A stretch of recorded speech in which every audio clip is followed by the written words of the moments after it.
Hi everyone, guys. I hope I'm audible and visible. Can you guys see me? Can you guys hear me? If you could just confirm it once. And then we get started with the passage for the day.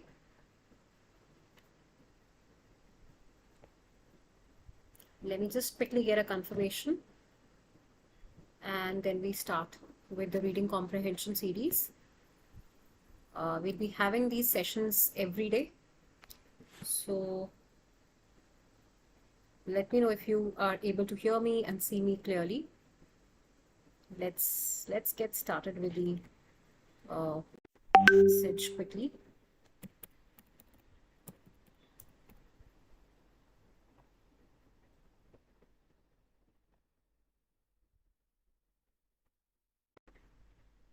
Are you guys able to see the slides? Thank you so much, Raghav. Anish, welcome to the session. Thank you so much. Is everyone able to see the slides clearly? Are the slides visible? We have passages on psychology to be discussed along with sociology today. So I've picked up one passage from psychology and one from sociology majorly. Okay, Rishikesh, thank you so much for confirming. Let me know if you can see the slides passing on. I'll be just quickly explaining what a reading comprehension passage is like, and then we hop on to some passages to be followed today.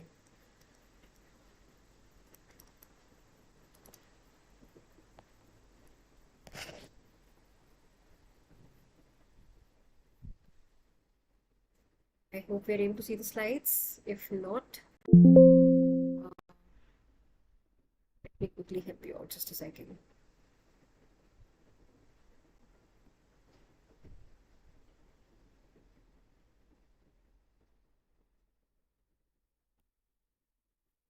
Are you guys able to see the slides now?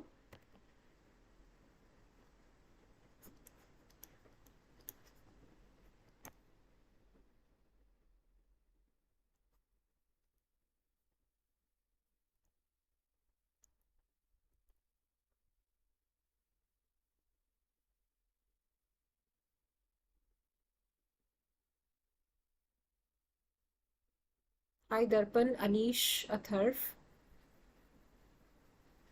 Are the slides visible now?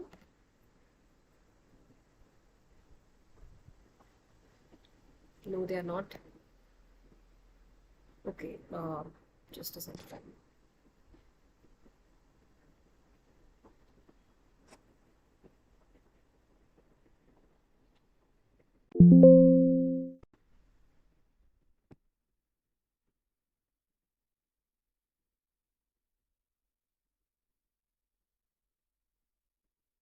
I just wanted to see the transition. That is extremely crucial right now.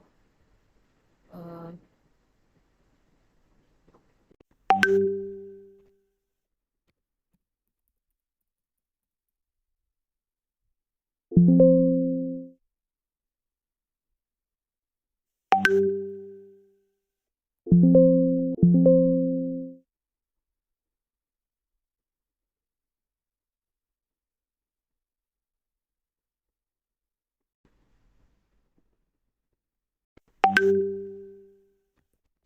I hope now it gets better. Just a few more seconds, guys, and then we are good to go. Rishikesh, Anish, Raghav, Tushar, Atharv, I'm glad to see all of you joining in for the session. Uh, I just want to see if you can see the transition as well. I'm sure the slides are up there, but are you able to see the transition as well as we move ahead with the slides? Or is it just one window there?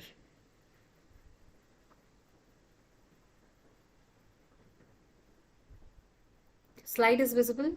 Thank you so much.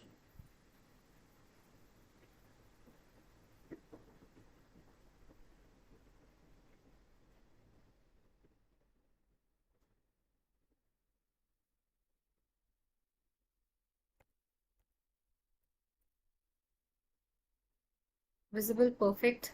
I'm just waiting to see if the transition is visible as well, because I am moving ahead with the slides, but I don't think it's reflecting out there. How to prepare in 4.5 months? Uh, I think it's a regular practice session we need every day, and more than that, also the strategy we need to build in order to be able to figure out where we are lagging, what kind of questions do we need to solve more often.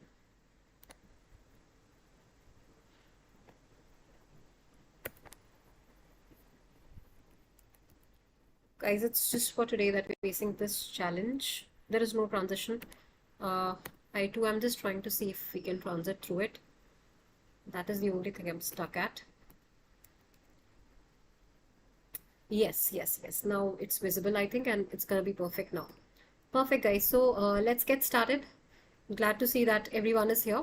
I'm gonna quickly brief you around what a reading comprehension passage is like, and how to solve questions when it comes to majorly the questions based on lengthy passages, or when we are not able to figure out, how to solve long RCs in short span of time, how to read between the lines, how to figure out what the author is trying to say, and what is the main idea behind the passage being written. So all these things we're going to talk about in the session today, as we hop on to the passages from sociology to passages based on femininity with morality, etc. So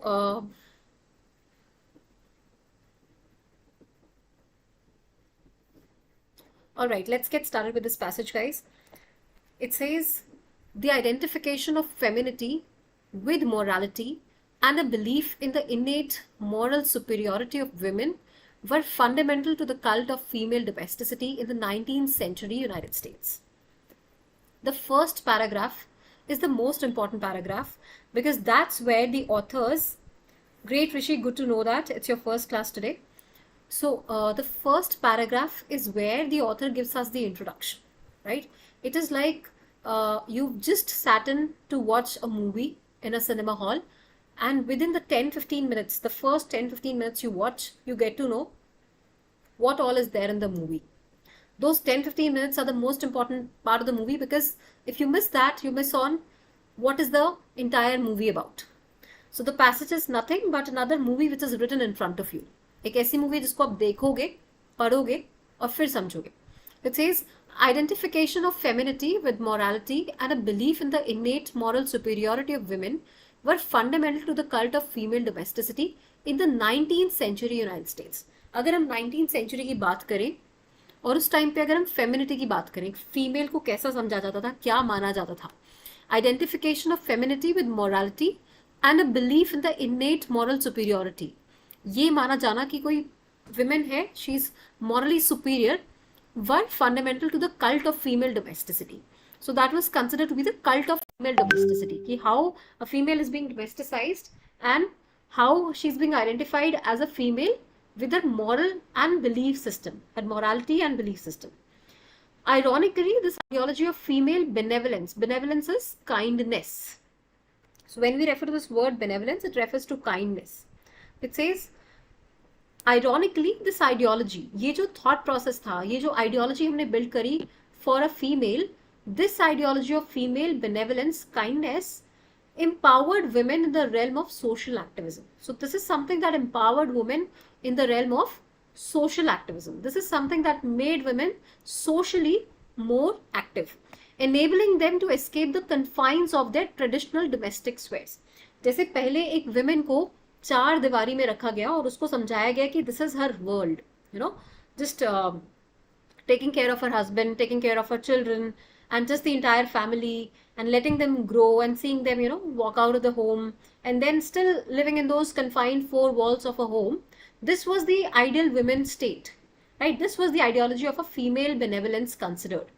But ironically, this ideology empowered women. इसी ideology ने women को empower किया in the realm of social activism, कि वो अपने इस space से escape करे, बाहर जाए, through the confines of their traditional domestic spheres, to enter prisons, hospitals, battlefields and slums. कहने का मतलब है कि जहां भी हो सकता था, be it prisons, be it hospitals, be it battlefields, be it slums, everywhere where you could see that women was needed, she was allowed to go. She created her own world by empowering herself because of her female ideology that was considered back in 19th century. By following this path, some women came to wield considerable authority in the distribution of resources and services in their communities. और इस path को follow करते हुए क्या हुआ? Some women came to wield considerable authority. इसी path को follow करते हुए, lot of women they felt that there was some kind of authority that came in them. ठीक है?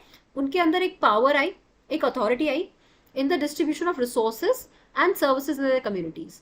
Distribution in terms of the gender. If there are males, there should be equal distribution of maybe the salaries, the wages that were given, or the kind of not just the responsibility, but the kind of respect we give to a male, similar kind of respect should be there for female as well. So distribution of resources and services in their community. So by following this path, some women came to wield considerable authority in the distribution of resources and services in their communities. Sentimentalized concept of female benevolence bore little resemblance to women's actual work. अब sentimental concept, इसमें emotions involved थे women के.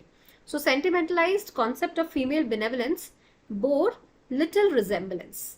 इसमें जो women को एक weak, एक अबला नारी माना जाता था, उस concept को अगर हम देखें, उस ideology को अगर हम देखें, और उसमें जो emotions थे, right? If we consider that, the sentimentalized concept of female benevolence bore little resemblance to women's actual work.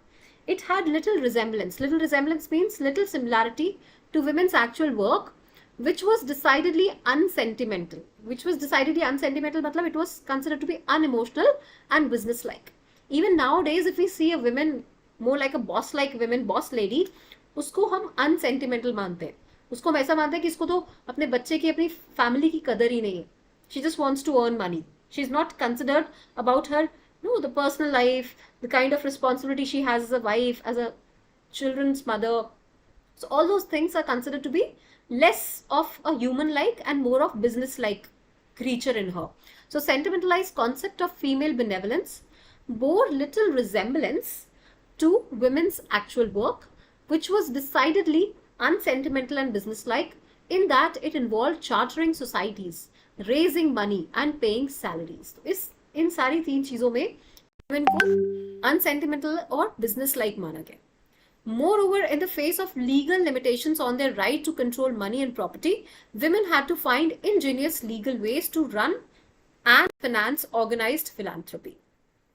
In the face of legal limitations, अगर हम legal limitations की बात करें, कि in the face of legal limitations, we could see that it involved chartering societies. It involved chartering societies as in how to cater to different societies, raising money, how they could actually raise money for themselves, and paying salaries.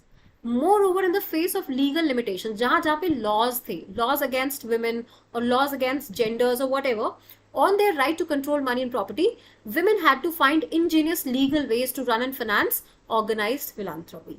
उन जगहों पे जहाँ पे women के लिए अपने लिए कोई laws ही नहीं थे, जहाँ पे everywhere the society was patriarchal, where we had men ruling the world, there she had to carve out way for herself.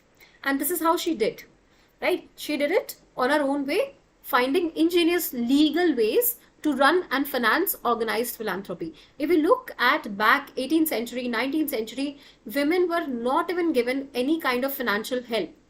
All finances they have was from their husbands or from their fathers, but never anything on their own. So they had to carve out their way for the world to actually find something on their own. In contrast to the day-to-day reality of this work, अगर हम आज के समय को compare करें पुराने time से, idealized image of female benevolence lent a sentimental and gracious aura of altruism to the very real authority and privilege that some women commanded. Right? So in contrast to day-to-day reality of this work, अगर हम आज के comparison में देखें उस time को, idealized image of female benevolence lent a sentimental and gracious aura.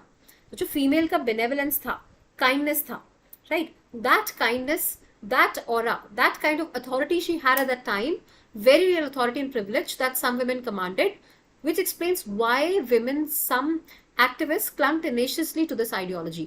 तो अगर आपको किसी भी वक्त की आइडियोलॉजी को देखना है, उसके हिस्टोरियंस को पढ़ना है, उस टाइप के कल्चर को जानना है, तो आप उनके उनके हिस्टोरियंस को पढ़ते हो, उनके टाइम में जितने भी ऑथर्स थे उनका कंटेम्प्रेरी ऑथर्स को उठा के आप देखते हो, उनकी राइट अप्स में you find a lot of articles on women और how they were treated, how the culture treated women, how the society was more on the patriarchal side, right? And how women actually carved her way, how she created her own laws, she forced her own laws to the government so that she could also get some equality, and that is the reason the concept of feminism popped up, right?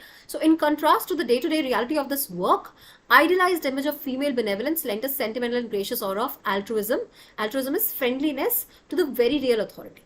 ठीक है, इस picture को जो 19th century में थी और जो आज है उसको अगर हम कंपेयर करें तो this is how the transition was, which explains why some women activists clung tenaciously to this ideology. और यही एक रीजन है why many activists still cling to this ideology कि women को तो ऐसे ही होना चाहिए, right? Women should be still, you know, taking care of her baby, taking care of her husband, and very sentimental and very soft, kind-hearted kind of a women. They don't still accept that women can also be a boss lady. But clinging to this ideology also prevented these women from even attempting to gain true political power. Sadly, क्योंकि ये लोग इसी ideology से चिपके रहे, they still remained clung to this ideology. Clinging to this ideology also prevented these women from even attempting to gain true political power.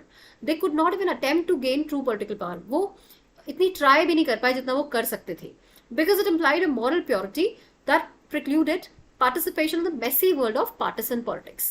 क्योंकि अगर वो political power में जाती, political power के पीछे पड़ती, तो there would have been a lot of mess around them, especially when it comes to the partisan politics.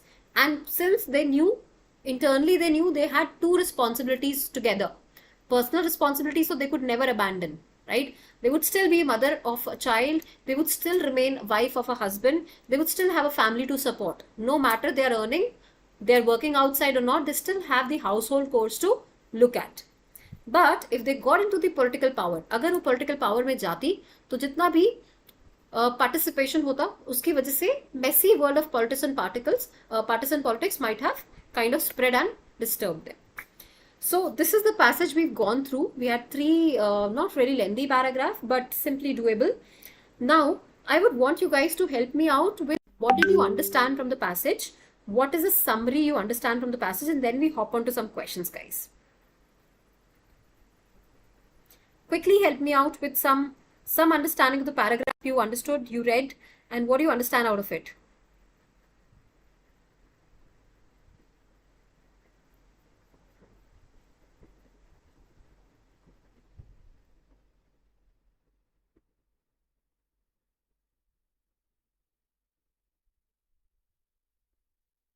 Yeah? So whenever we go about introduction to feminism, we can say philanthropy is basically someone, philein is to love and anthropos is humans. So philanthropy is love for humanity. Philanthropy is love for humanity. So when we talk about feminism here in the 19th century, and if we try to compare it with today, the 21st century, we find some kind of similarity, some kind of clinginess to the ideology of women being sentimental, and how it helped women to evolve over the period of time and demand equal rights in the world outside, in the political power as well, in the political world as well. This is what has been stated here, right? So this is what is stated here. Let's hop on to questions, guys, and see if we can figure out, you know, what exactly does it refer to. So this is the first question, and since it's the first day with all of you, I would not be wanting all of you to solve it all alone, but I would still want to give it a try. When I say give it a try, I would want that you guys have a look at the question, look at the options, and tell me what can be a possibly correct answer from your end. Please have a look at the question, guys, and tell me what can be a possible correct answer from your end. What do you understand can be the best possible answer out of the 5 options given here? Rishi, perfect. Good to know that. Comparison of females today and decades ago. Perfect. Mudit Sharma, thank you so much. Akshay Chavan, absolutely right. Introduction to feminism. Philanthropy, I hope you got it, Rishi. Amazing, ma'am. Love the way you explain. Thank you so much, Nisha. Anish, Rishi, and everyone, guys, I hope you guys are getting what we are doing. We've just gone through a passage and we are now discussing some questions. So, according to the passage, ideology of female benevolence was consistent with women taking part in each of the following spheres of activity except. So, important thing here is to have a look at this word except. We are not referring to anything as we are not referring to anything as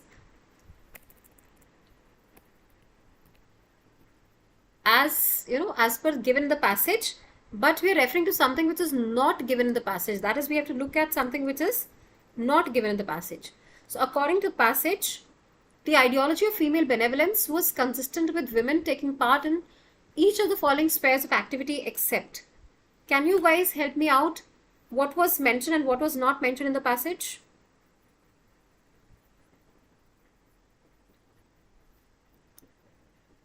Yes? Did they organize philanthropy, domestic life, electoral politics, fundraising for worthy causes, social work?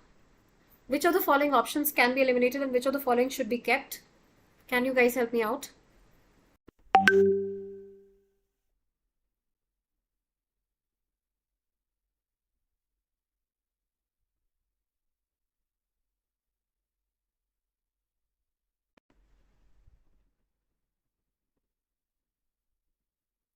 Are you guys able to see the question?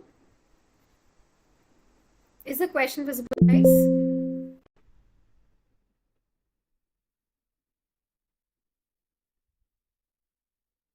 Is the question visible to everyone?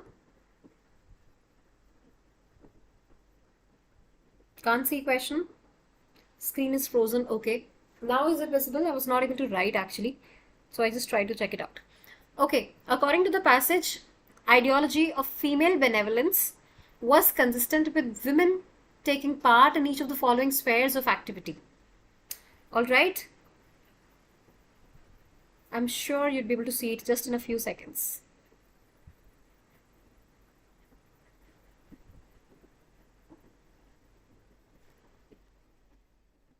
All right, I see some of you did answer it.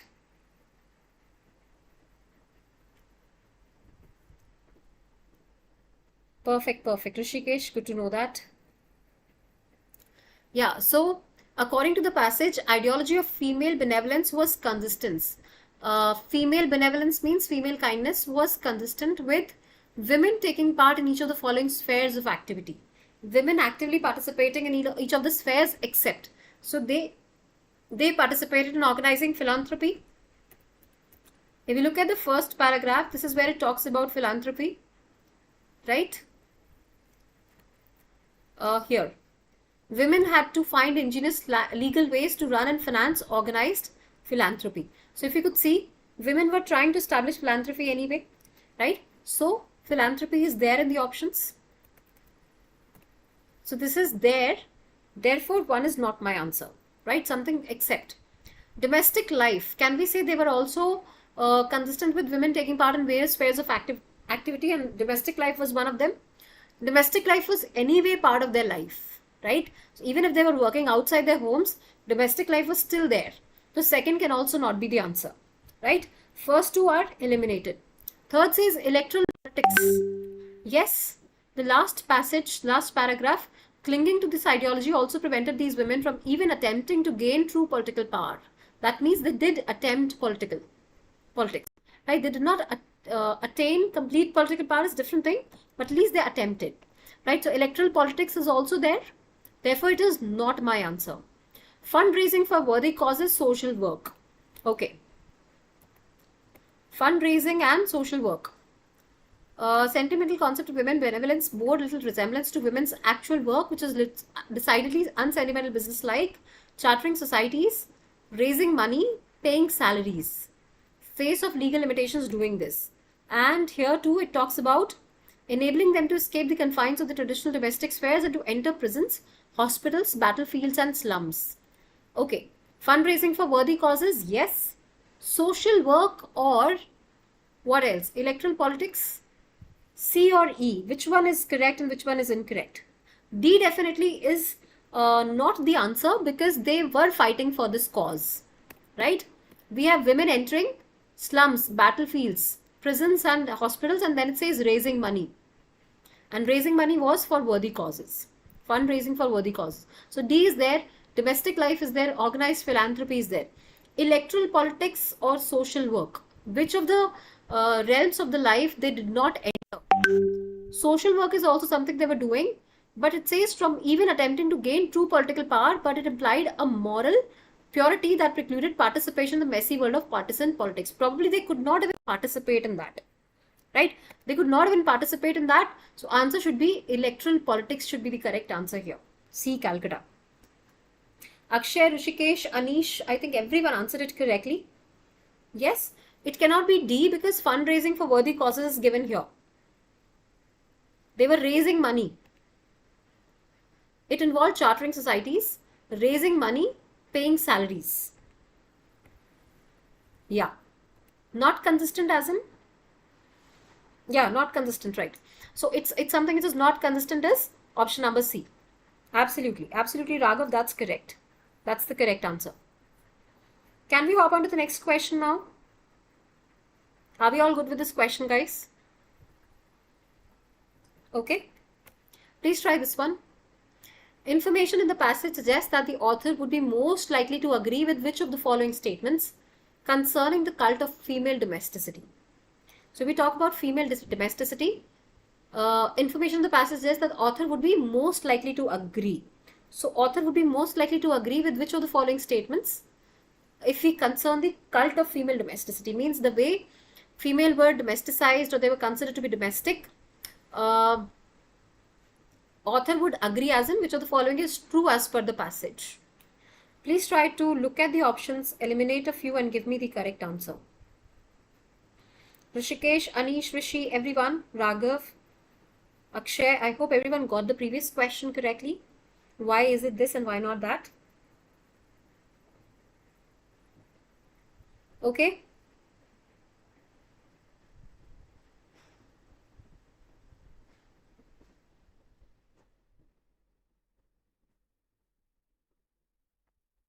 All right, if you're done with this question, let's quickly discuss it over.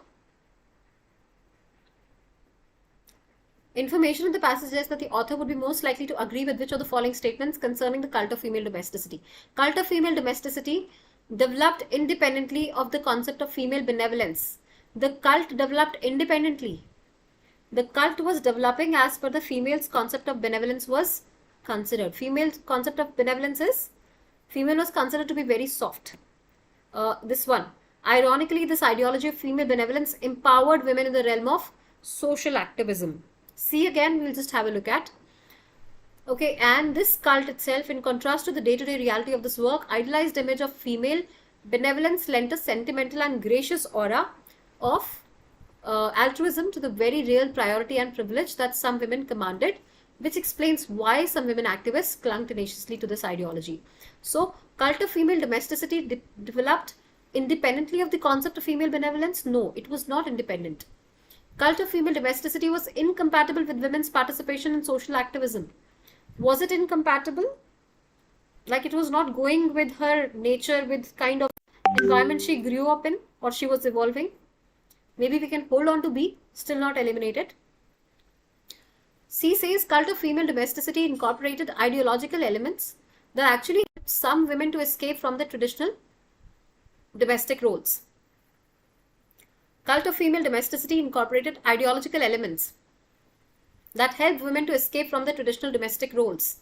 C seems to be very much in line with what the entire passage actually talks about.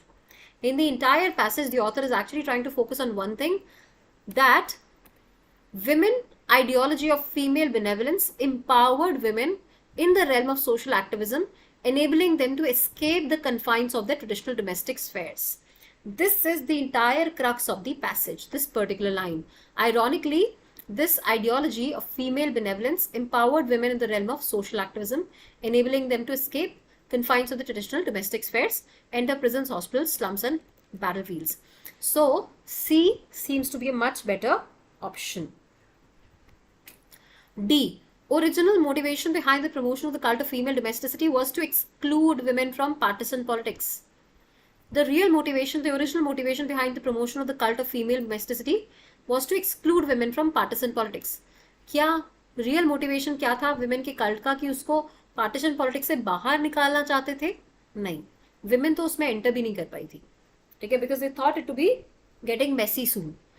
Growth of organized philanthropy in the 19th century United States is ultimately attributable to the cult of female domesticity. Growth of organized philanthropy in the 19th century US is ultimately attributable to the cult of female domesticity. Female got domesticized because of the organized philanthropy in the 19th century in US? No. So again, the answer to this question has to be option number C. The answer for this question has to be option number C. I hope we are all good with the question, guys. Any doubts, anything we did not understand, please let me know. Okay? I hope we are good with the question. Anything, if you don't understand, please let me know, guys. Okay? All right. Let's hop on to the next one now. Let's have a look at this one. Which of the following best summarizes the main point of the passage?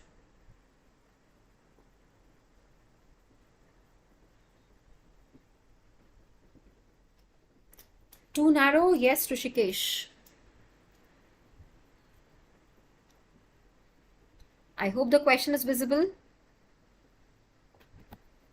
So answer to this question was, am I able to write? No, not really. Just a second, guys. Answer to this question was electoral politics. This one is again C. And this one we're going to see just in a while.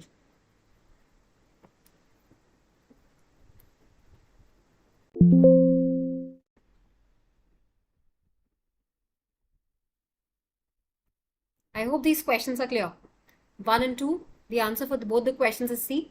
Let's have a look at question number 3 now. Which of the following best summarizes the main point of the passage? Okay, the question is regarding the main point of the passage. Have a look at the question and let me know if you understand it better.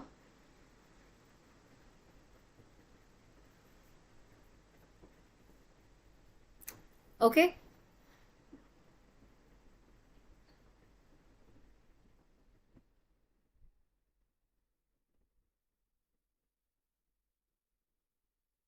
Identification of femininity with morality promoted the notion of women's moral purity while excluding women from positions of authority in their communities.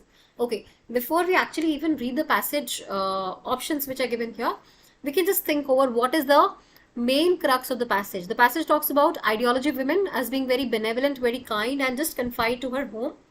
And then, because the state, she is empowered, it is her state of domestication and being too kind, which itself motivates her and helps her evolve and create her own laws, you know, forces her to demand equality, not just in her home, but outside her home as well, right? So this is the entire main point of the passage, that the same ideology is still being carried on. Women are still being compared to the women of 19th century. You know, her roles are still considered to be the ones of taking care of the family and just the household things, but it's her own domestic life which has a kind of helped her evolve out of that realm for her, right? So now, if I look at the options, identification of femininity with morality promoted the notion of women's moral purity while excluding women from positions of authority in their communities. If we talk about identification of femininity with morality promoted the notion of women's moral purity while excluding women from positions of authority in their communities. It is the women's authority itself that excluded women from positions of authority in their communities. No, we cannot talk about it anywhere. A being the option here as the main point. B says belief in women's innate moral superiority allowed women to exercise political power without participating in partisan politics. It's women's innate moral superiority, that she was considered to be superior, allowed women to exercise political power without participating in partisan politics. So yes, this can be considered. We can hold on to this option. C says cult of female domesticity helped some women to gain power and privilege, but kept most women confined to the domestic sphere. Okay. C talks about cult of female domesticity helped some women to gain power, right? It's the female domesticity cult that helped some women to get power and privilege, but kept most women confined to the domestic sphere. We had no way talked about whether women were still confined to the domestic sphere or not. So C is going beyond the scope. D. Ideology of female benevolence empowered women in the realm of social activism, but placed limits on their direct political power. Ideology of female benevolence empowered women, but it did not place limits on the direct political power. It's something which they kind of limited themselves, but not some social activism that kind of stopped them. E says idealization of female altruism, friendliness, enabled women to engage in philanthropic activities, but prevented them from managing money. No, nothing prevented them from managing money. E is also not correct. So answer has to be B, Bombay, for this question, not D or E, Rishi. I hope you got it why D or E are incorrect. D talks about ideology of female benevolence empowered women in the realm of social activism, placed limits on the political power. So we're not talking about any social activism kind of limiting them from exercising political power. Also, idealization of female altruism enabled women to engage in philanthropic activities is absolutely fine. But if we talk about prevented them from managing money and property, nothing prevented them. Rather, it helped them to manage money and property. So E option is also incorrect as per the passage. So the main point of the passage is shared in option number B, Bombay. I hope you're all good with this, guys.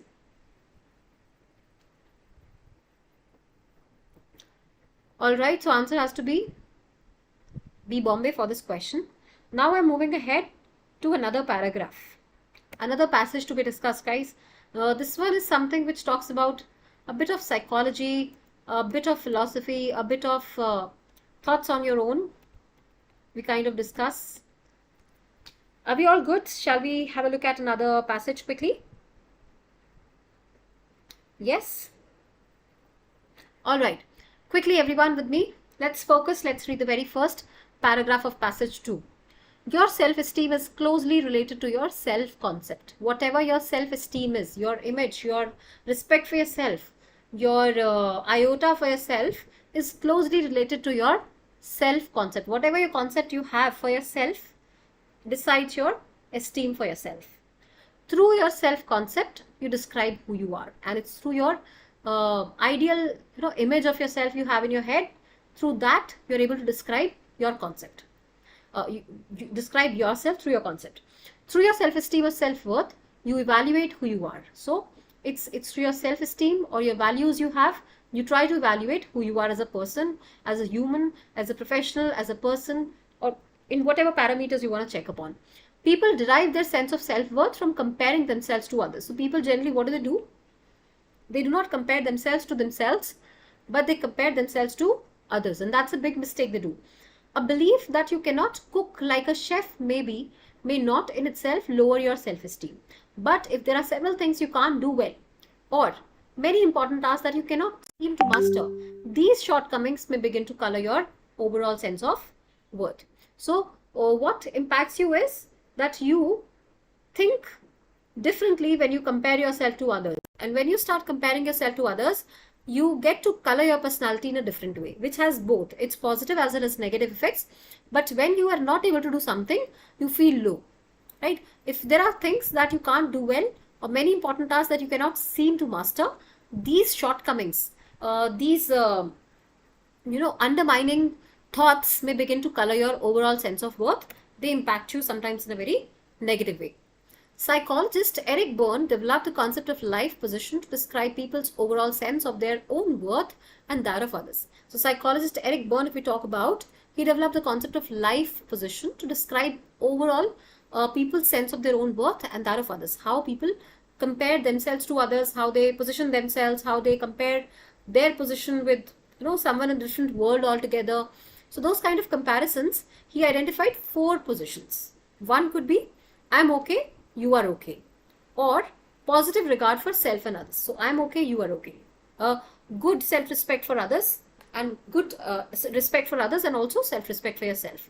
I am okay, you are not okay. When someone compares himself or herself with others, he or she finds that there are certain features, certain factors on which they do not match. So I might be okay, but you're not okay. Or positive regard for self and low regard for others. This could also be referred as a condescending attitude. When you have a look over others on a lower level, you consider others to be at a lower regards than yours. I am not okay, you are okay. Someone who has a low self-esteem, low self-regard and positive regard for others. There are a lot of people who respect others, but they do not know how to value themselves. They forget their own virtues. They forget their own features. So I am not okay, but you are okay. And the fourth one, I am not okay, you are not okay. Someone who has low regard for himself or herself and also for the others. That person is a very, very negatively shelled person, person who cannot see positive in others or is always comparing. And you'll find a lot of friends, a lot of relatives as well, they kind of keep on comparing you with others unnecessarily when there's no need to compare. Sometimes people compare on physical parameters, sometimes people compare on mental parameters, and they have their own parameters to compare, which actually holds no value, but people have this habit of comparing. So your life position is a driving force in your relationship with others. The way you think of yourself and the way you regard others, that drives your relationship with others, whether they're going to be healthy or they're going to be a little shallow towards the, as you grow in your life, your relationship also should grow. But sometimes we see that the relationships do not grow, but they become very shallow. And that is because of the kind of regards we have for ourselves and for others. Because they have discovered their own talents and recognize that others have talents different from their own. So this happens when people compare themselves with others, their own talents with others, and they fail to recognize others' talents and sometimes their own talents. That is again because of the difference in comparison. And then the author goes on to say, intrapersonal communication is communication within yourself, that is self-talk. So they always say that self-talk should be very, very positive. If you have a very negative self-talk, that is going to have a very detrimental effect on your life, on your relationships, on your career, on your professional, personal life, everywhere. So always make sure that if you have a negative self-talk or if you're getting in a negative self-talk zone, you always find someone to confide, to talk to. And that is the reason people go to so many psychologists to actually clear their head. Realistic positive self-talk can have a reassuring effect on your level of self-worth and your interactions with others. So when you have a positive self-talk, you can have a reassuring effect on not just yourself, but also on the others. And that also levels up your self-worth and your interactions with others. Conversely, repeating negative messages about your lack of skill, ability can keep you from trying and achieving. So if we self-talk that this would not be, done by me, I'm not capable enough, I would not be able to get it, I'm not a go-getter. So if this kind of self-talk is there in your head, this is something which is rhyming in your head, naturally you're repeating a very negative message to yourself and also to the kind of skill you could have achieved otherwise. Visualization takes the notion of self-talk one step further. When you start visualizing, if I want to get into a certain college with a certain percentile, I should visualize that percentile first.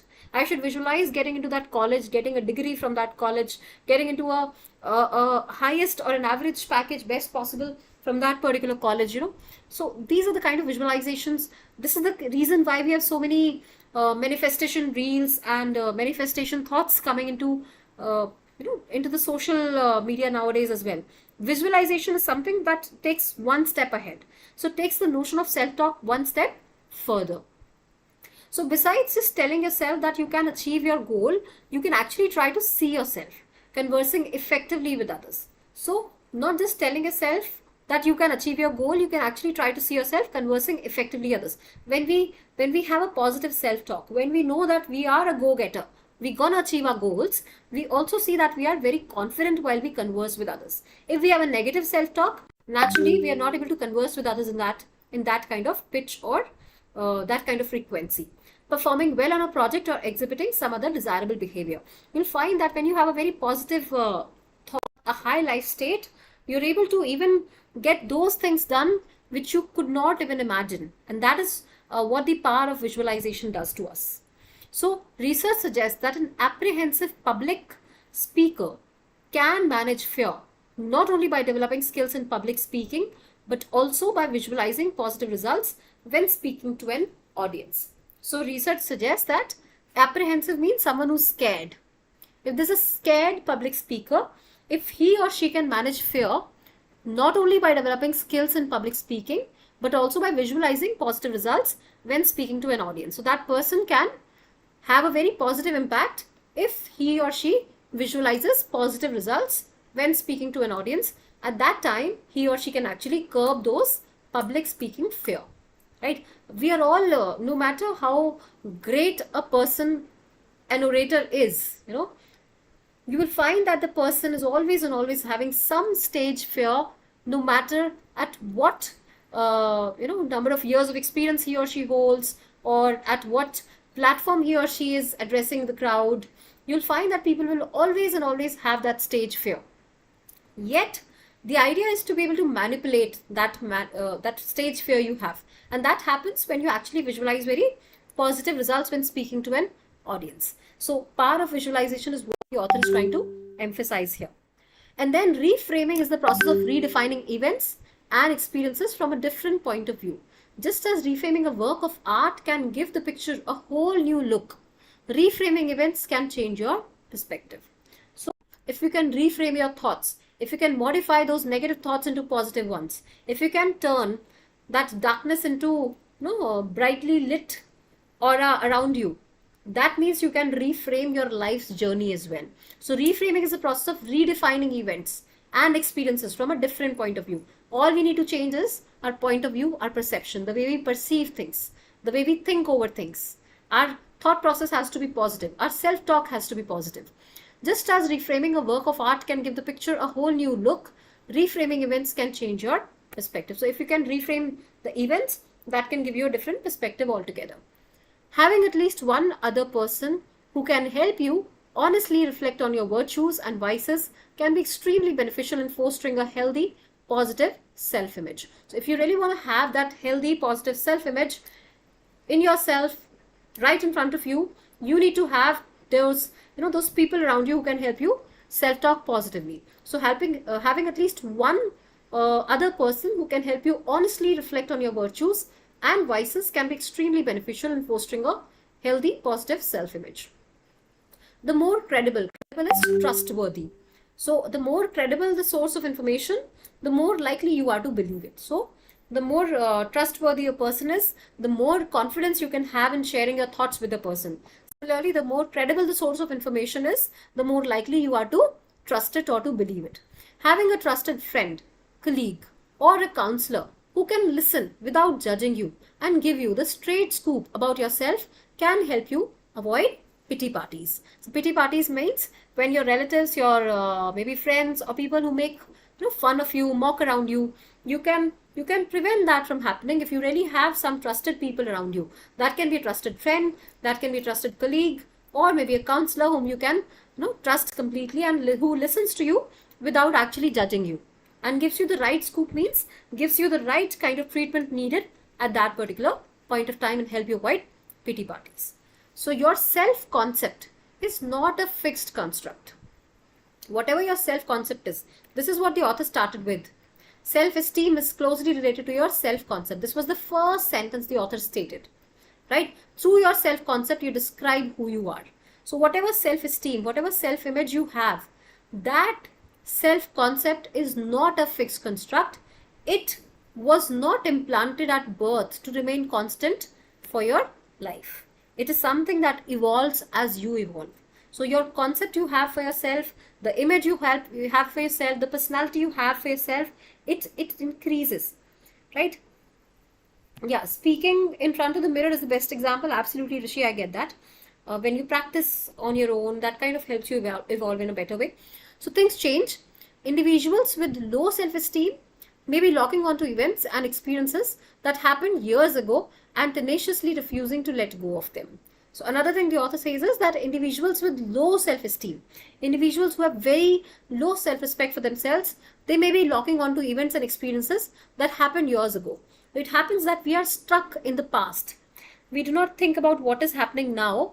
Our mind is completely lost in something that happened in the past, maybe a decade back, maybe when we encounter someone close one distrusting us, or maybe some kind of forgery happened, or some kind of close ones, we lost someone, close to us. If certain things happen, we have a very self esteem that kind of lowers in our life. So individuals with low self esteem may be locking onto events and experiences that happened years ago and tenaciously refusing to let go of them, and they are really strongly clung to those experiences, and they're not letting them go.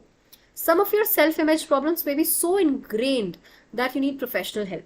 It happens many times that we are so much endorsed or engrossed in something that happened in the past that we are not able to see what is in our future, what is in our present either, and we are stuck, we are completely engrossed in the past, and that is the reason why our self-image, our self-talk, our self-concept is also lost in the past. So some of your self-image problems may be so ingrained that you need professional help, and that time we need some counselors to assist us. A trained therapist can help you sort through them because you have spent your whole lifetime developing your self-esteem.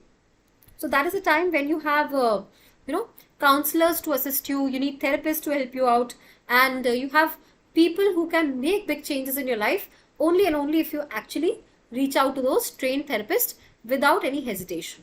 So trained therapists can help you sort through them because you have spent your lifetime, your whole life developing your self-esteem. It is not easy to make big changes, but as you have seen, talking through problems can make a difference. So while you have those problems in front of you, when you try to talk through them, that can help you change your concept and eventually change your self-esteem for yourself. I hope this passage was clear to everyone. If yes, let's have a look at the very first question, and a very important question, something which is non-negotiable here, that is central idea of the passage. Any passage you solve, any question you encounter in the CAT or CLAT or any of the exams you write, guys, you'll definitely find one of the question asking you to figure out the central idea, the primary purpose, or the crux of the passage. And this is the same. Have a look at the options and tell me if you can figure out the correct answer here.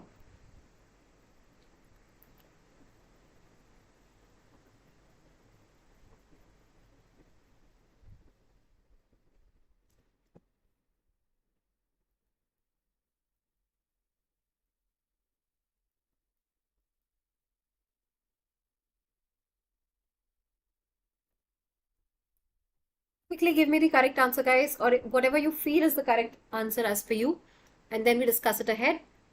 Comparing and contrasting intrapersonal and interpersonal communication. Are we referring to some kind of comparison, some kind of contrast between interpersonal and interpersonal communication? Intra and inter is when it is between two people, it is interpersonal. Intrapersonal is within yourself.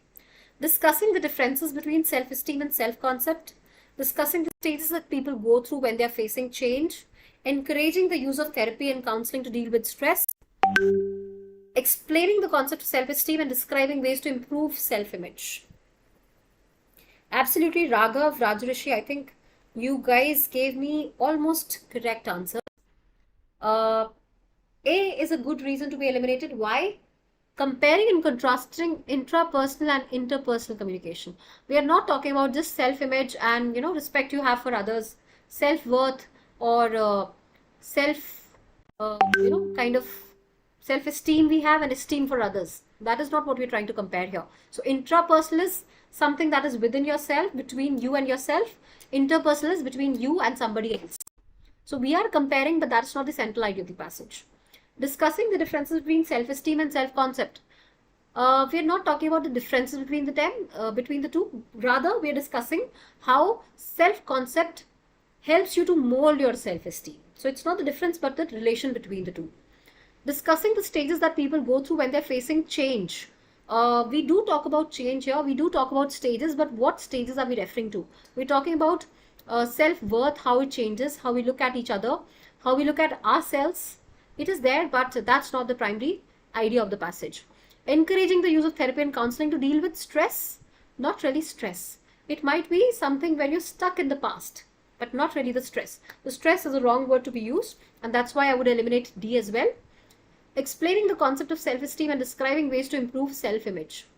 When the author is trying to explain the concept of self-esteem and describing ways to self-image, improving your self-image, yes, we can consider E as the correct answer choice, because that is what the author is trying to do. Explain the concept of self-image and describing ways to improve self-image. That is what the author is trying to explain here, that how we can improve our self-esteem by working on the self-concept and working on the self-image over the period of time. For that, if we need to reach out to therapist or some professional help, we should definitely do it without any hesitation. But just sitting with ourselves idly, trying to work it on ourselves on our own without finding anyone to be able to confide with, that is when the problem rises. So E is the correct answer here for this particular question, central idea of the passage. Explaining the concept of self-esteem and describing ways to improve self-image. Have a look at another question and then we discuss it, guys.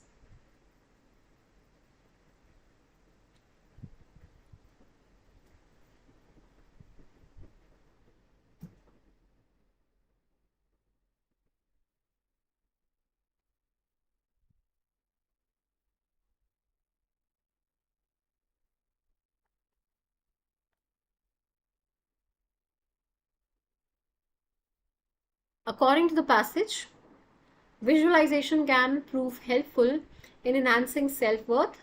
This is clear from the fact that, so as per the passage, visualization can prove helpful, right? How is visualization helping as per the passage? If you look at this paragraph, this will help you to mold your answer better. Please have a look at the paragraph, guys.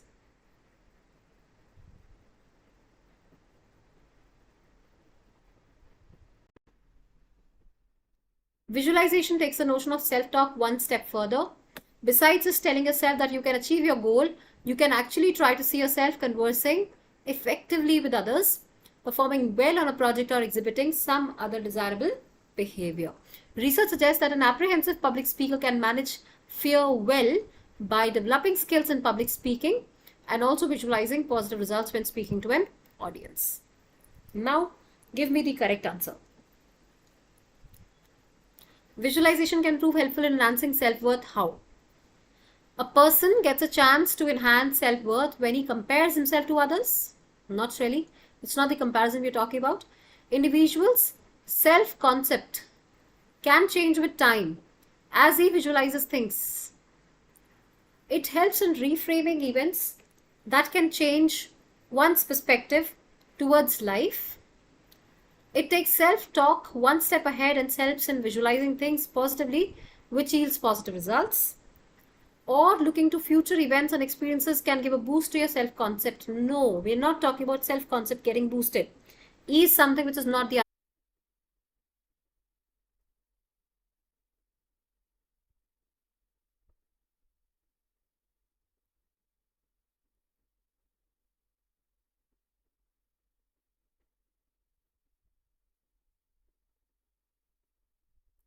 Let me just repeat it quickly for you. So according to the passage, visualization can prove helpful in enhancing self-worth. This is clear from the fact. So we need to figure out why visualization can be helpful in enhancing self-worth, right? So answer for this question has to be D, Delhi. It takes self-talk one step ahead and helps in visualizing things positively, which yields positive results. Why not B? Because it talks about individual self-concept. Whereas in visualization, we are not talking about self-concept anywhere. We are talking about visualization helping you to take things positively in a one step ahead, right? To take your self-talk one step ahead and helps in visualizing things positively, which yields positive results. So for this, the answer would be D, Delhi. I hope this is clear again. Answer for this question has to be D, Delhi, guys.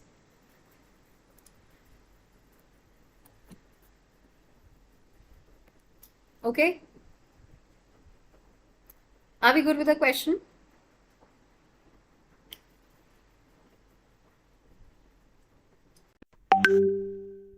Alright guys, so we'll be wrapping up here.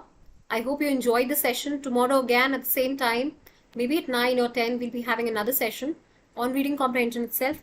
Make sure that you attend and you do enroll for the courses, because this will be really help you in your preparation and will take you one step ahead to your preparation for your goals to be able to achieve whatever scores you're looking at. Alright, thank you so very much. Have a very good night and would love to see you again